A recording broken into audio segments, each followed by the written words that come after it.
জীবের স্বরূপ হয় কৃষ্ণের নিত্যদাস। তাই ভগবানের সেবা না করে এ জগতের মানুষ কর্মী, জ্ঞানী, ধ্যানী, যোগী কেহই সুখী হতে পারে না, বা সুখী হওয়ার চেষ্টা করেও তা কখনো সফল হয় না। সেজন্যই ভগবানের ইচ্ছা অনুসারে তার চরণের সকল কর্ম সম্পাদন করা উচিত।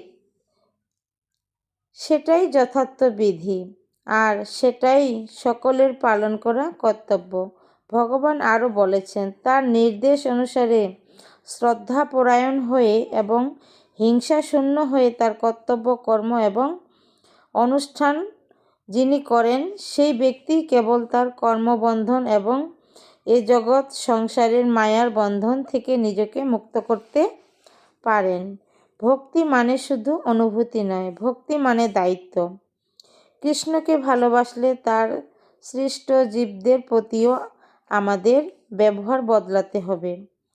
যেখানে করুণা নেই সেখানে ভক্তির বহিঃপ্রকাশ অসম্পূর্ণ। রাধে রাধে বন্ধুরা, শুভরাত্রি। এই তো ভগবানের জন্য পিঠা বানিয়েছিলাম, এখন তুলসীপত্র দিয়ে ভগবানের কাছে নিয়ে যাব। রাধে রাধে, সবাই ভালো থাকবেন বন্ধুরা। হরি বল, হরে কৃষ্ণ।